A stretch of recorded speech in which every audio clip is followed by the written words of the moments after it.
दोस्तों नमस्कार। आज का अपना टॉपिक है चेंज मैनेजमेंट। आरएस मेंस का जो सिलेबस है उसमें पब्लिक एडमिनिस्ट्रेशन वाला जो पार्ट है उसमें इस टॉपिक को मेंशन किया गया है। ऑर्गेनाइजेशनल लेवल पे क्यों चेंजेस जरूरी हैं, क्या बिना चेंज के पॉसिबल है, इस प्रकार की चीजें किसी भी ऑर्गेनाइजेशन के लिए सोचना बहुत जरूरी है और इसी कारण से चेंज मैनेजमेंट इंपॉर्टेंट हो जाता है किसी भी ऑर्गेनाइजेशन के लिए, चाहे वो प्राइवेट ऑर्गेनाइजेशन हो चाहे पब्लिक ऑर्गेनाइजेशन हो। चेंज का अर्थ है ट्रांसफॉर्मेशन, बदलाव।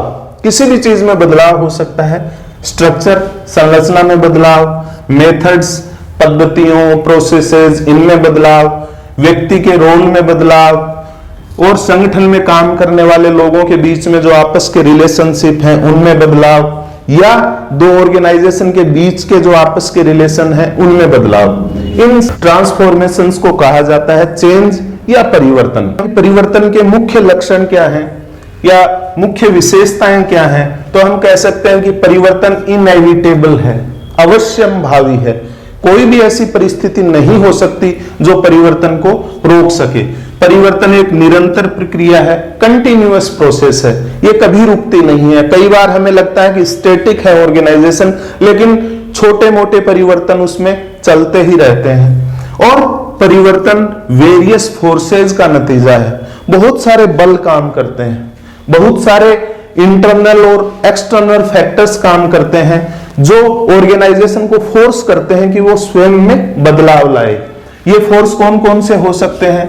ये आवश्यकताएं हो सकती हैं, लोग उससे नई प्रकार की मांग करना शुरू कर चुके हों, बाजार की परिस्थितियों में बदलाव आ सकता है, लोगों की अपेक्षाओं, सरकार की अपेक्षाओं और बाजार की अपेक्षाओं पर खरा उतरने के लिए परिवर्तन जरूरी हो जाता है।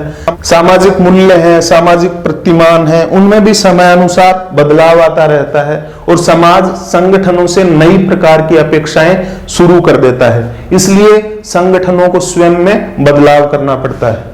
कई बार नए अवसर पैदा होते हैं, उन अवसरों को भुनाने के लिए संगठन स्वयं में बदलाव करते हैं। तकनीकी संगठनों को इस बात के लिए फोर्स करती है, इस बात के लिए मजबूर करती है कि वो नवीनतम टेक्नोलॉजी को अपनाएं और जो ऑब्सोलीट हो चुकी है तकनीकी उसको प्रतिस्थापित करें नई आधुनिक तकनीक से, ताकि संसाधनों का संरक्षण हो सके, कॉस्ट कटिंग हो सके और ऑर्गेनाइजेशंस कॉस्ट इफेक्टिव वे में काम कर सकें। कई बार इमरजेंसी में भी संगठनों को परिवर्तन करना पड़ता है। दोस्तों बहुत बार जो राजनीतिक और आर्थिक पर्यावरण है, राजनीतिक और आर्थिक परिस्थितियां हैं, उनमें बदलाव आता है। उन परिस्थितियों के अनुसार स्वयं को अनुकूलित करने के लिए भी संगठनों को बहुत सारे परिवर्तन करने पड़ते हैं। तो कह सकते हैं कि ये कुछ फोर्सेज हैं जो संगठनों को इस बात के लिए मजबूर करते हैं कि वो स्वयं में बदलाव करें। किस चीज में बदलाव? संरचना में बदलाव हो सकता है, पद्धतियों में बदलाव हो सकता है, एम्प्लॉइज की, मैनेजमेंट की रोल और रिस्पॉन्सिबिलिटीज में बदलाव हो सकता है और उनके आपसी रिलेशनशिप में बदलाव हो सकता है। कई बार ये सवाल आता है कि क्यों बदलाव, क्यों? तो हम इसको संक्षिप्त रूप में कहना चाहें तो कह सकते हैं एडप्ट विद एनवायरनमेंट। अगर पर्यावरण के साथ संगठनों को अनुकूलित होना है, स्वयं को बचाकर रखना है, स्वयं की प्रासंगिकता को बनाए रखना है और बाजार की जो मांग है, बाजार के जो अपेक्षाएं हैं उनके अनुरूप स्वयं को ढालना है, तो उसे स्वयं में परिवर्तन करना बहुत जरूरी है। दोस्तों चेंज मैनेजमेंट क्या है? अगर संगठनों को प्रभावी रूप से बदलाव सुनिश्चित करना है, परिवर्तन को प्रभावी तरीके से लागू करना है, तो उनको चेंज मैनेजमेंट अपनाना होगा। परिवर्तन को प्रभावी तरीके से प्रबंधित करना होगा। यह प्रबंधन इसलिए जरूरी है क्योंकि जब भी चेंज या परिवर्तन का नाम आता है, हर उस व्यक्ति के दिमाग में एक डर की भावना पैदा होती है जो उस संगठन में काम करता है। उसे इनसिक्योरिटी का बोध होता है, उसे लगता है कि हो सकता है ये परिवर्तन मेरे रोजगार को समाप्त कर दे, मेरी सुविधाओं को कम कर दे, मेरे वेतन में कमी कर दे या मुझ पे एक्स्ट्रा बर्डन लाद दे, ज्यादा कार्यभार मुझे आवंटित कर दे। इस बात का फियर और इनसिक्योरिटी रहती है। इसलिए हमेशा चेंज के प्रति लोगों में डिनायल की भावना होती है। लोग परिवर्तन को तिरस्कार की दृष्टि से देखते हैं, लोग मना करते हैं, लोग प्रतिरोध करते हैं। कौन कौन करता है प्रतिरोध? एम्प्लॉय भी करते हैं। संगठन के जो कर्मचारी हैं वो इसलिए प्रतिरोध करते हैं, उनको लगता है कि उनका जॉब समाप्त हो सकता है, उनका रोजगार खत्म हो सकता है, या उन पे अतिरिक्त कार्य का भार आवंटित किया जा सकता है, उन पर कार्य भार बढ़ सकता है। लेकिन एम्प्लॉयज के साथ साथ प्रबंध जो है, मैनेजमेंट है, वो भी बहुत बार परिवर्तन का प्रतिरोध करता है। उसको लगता है कि उसकी पावर, प्रेस्टीज और डिस्क्रिशन में कमी आ जाएगी। और बहुत बार प्रबंध परिवर्तन का इसलिए भी प्रतिरोध करता है क्योंकि उस परिवर्तन को अंजाम देने के लिए बहुत सारे रिसोर्सेज की जरूरत होती है और बहुत बार प्रबंध उन रिसोर्सेज की व्यवस्था कर पाने में सक्षम नहीं होता है। इसलिए प्रबंध भी बहुत बार परिवर्तन का प्रतिरोध करता है। इस प्रतिरोध से कैसे निपटा जा सकता है? इसके लिए स्ट्रेटेजिकली निपटना जरूरी है। सबसे पहले कम्युनिकेट करना होगा, लोगों के साथ निरंतर संवाद करना होगा। संगठन के जो भी सदस्य हैं, लीडरशिप को, नेतृत्व को प्रबंध के साथ और एम्प्लॉयज के साथ निरंतर संवाद स्थापित करना होगा। परिवर्तन का जस्टिफिकेशन बताना होगा कि क्यों जरूरी है परिवर्तन। लोगों को कंसल्ट करना होगा।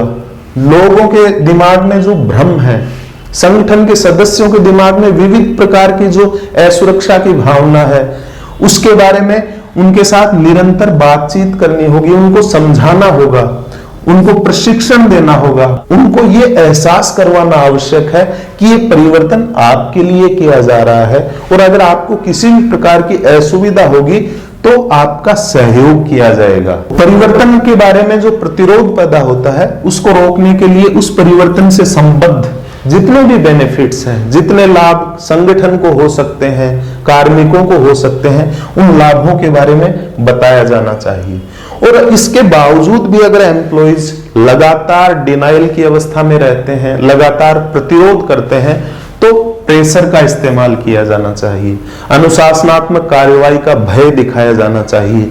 लेकिन अगर संगठन को अपनी प्रासंगिकता बचाए रखनी है, अगर संगठन को सरवाइव करना है, तो हर संगठन के लिए जरूरी है कि वो नई वातावरणीय परिस्थितियों के अनुसार, चाहे वो सामाजिक पर्यावरण हो, चाहे आर्थिक पर्यावरण हो, चाहे राजनीतिक पर्यावरण हो, चाहे तकनीकी से संबद्ध पर्यावरण हो, उसके साथ स्वयं को अनुकूलित करने के लिए परिवर्तन आवश्यक है। अन्यथा उस संगठन की महत्ता समाप्त हो जाएगी और उस संगठन को समाप्त होने में बहुत ज्यादा समय नहीं लगेगा। परिवर्तन के कितने स्तर हैं? तो मूल रूप से 3 स्तर माने जाते हैं।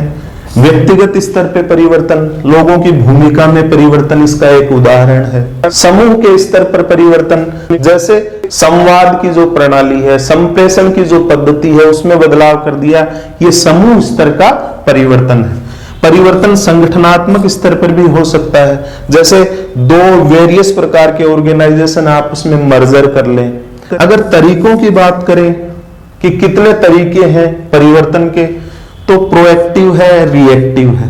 कोई परिस्थिति पैदा होने से पहले ही उसको फोरसी करके दूरदर्शिता के साथ स्वयं में बदलाव कर लिया, ये प्रोएक्टिव चेंज है। रिएक्टिव चेंज की बात करें तो पर्यावरण में बदलाव पहले आए और उसके साथ अनुकूलन स्थापित करने के लिए संगठन स्वयं में बदलाव करें, इसे कहते हैं रिएक्टिव चेंज। चेंज स्ट्रेटेजिक भी हो सकता है, जैसे पहले कोई संगठन वस्तुओं का उत्पादन कर रहा था, अब उस संगठन ने सोचा कि हमें सेवाओं का उत्पादन करना है। ये स्ट्रेटेजिक चेंज का एक प्रमुख उदाहरण है। तीसरा प्रकार है संरचनात्मक परिवर्तन। बहुत बार संगठन अपनी संरचना में परिवर्तन करते रहते हैं। सरकारी संगठनों की अगर बात करें, कुछ विभागीय उपक्रम हैं, कुछ कॉरपोरेशंस हैं और कुछ कॉरपोरेशंस को वर्तमान आर्थिक आवश्यकताओं के अनुसार, आर्थिक पर्यावरण के अनुसार कंपनीज में परिवर्तित कर दिया जाता है। इसे कहते हैं संगठनात्मक परिवर्तन। जब भी परिवर्तन की बात आती है, एक विशेष प्रकार की प्रतिक्रिया होती है। उस प्रतिक्रिया को हम इन शब्दों के माध्यम से समझ सकते हैं। सबसे पहले शौक लगता है। जो ही परिवर्तन का नाम सुनते हैं, संगठन के सदस्य अचंभित हो जाते हैं या उनको सदमा लगता है। द्वितीय स्थिति आती है डिनायल, वो मना करते हैं कि हम इस परिवर्तन को स्वीकार नहीं कर सकते। उसके बाद प्रतिरोध करते हैं। जब डिनायल की अवस्था से गुजर जाते हैं एम्प्लॉइज, तब वो प्रतिरोध की स्थिति में पहुंच जाते हैं। प्रतिरोध से अगले स्थिति है समझने की स्थिति। लेकिन जब वो रेजिस्टेंस की स्थिति से गुजर जाते हैं, उनके रेजिस्टेंस को स्वीकार नहीं किया जाता, तो वो समझ जाते हैं कि परिवर्तन होकर रहेगा। अगली स्थिति है एक्सेप्ट।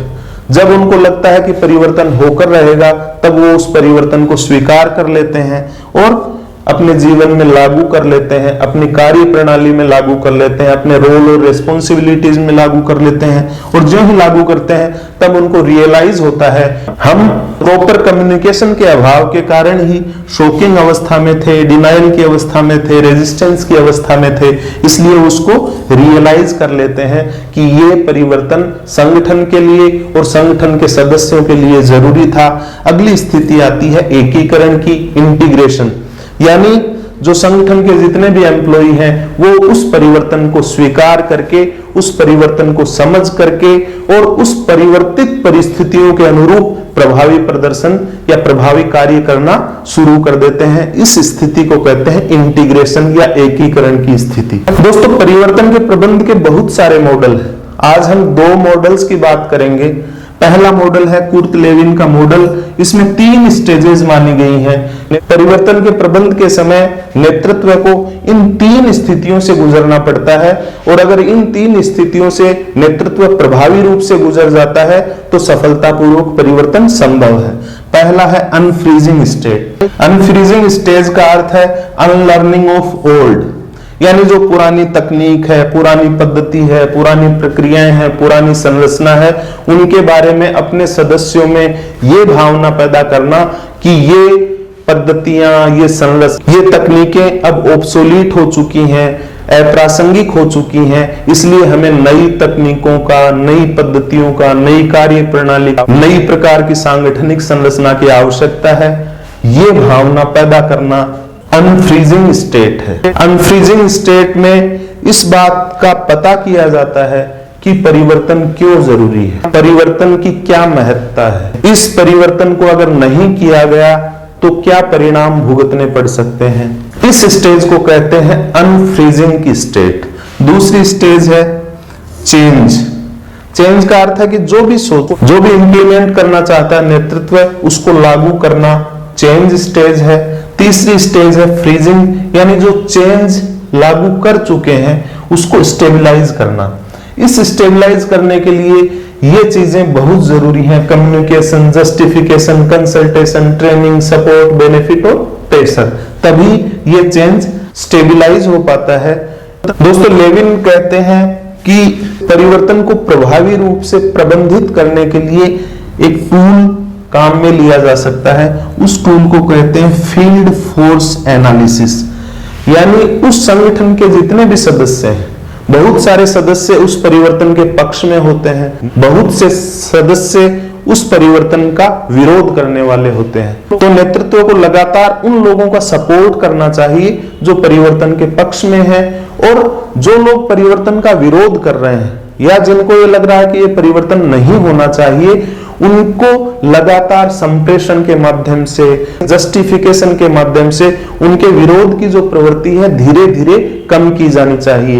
ये एनालिसिस अगर समय पर कर लिया जाए तो परिवर्तन का प्रबंध आसान हो जाता है। दूसरा मॉडल है एडकार मॉडल, ADKAR।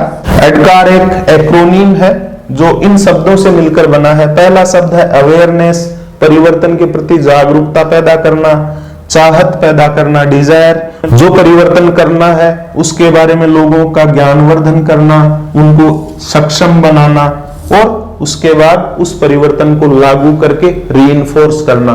इसे ही कहते हैं ADKAR model of change management. दोस्तों, चेंज मैनेजमेंट के और भी बहुत सारे मॉडल्स हैं। आप कमेंट सेक्शन में लिखना कि ऐसे कौन कौन से मॉडल हैं जिन पर हमें चर्चा करनी चाहिए आने वाले एपिसोड्स में। आज के एपिसोड में इतना ही। धन्यवाद, नमस्कार।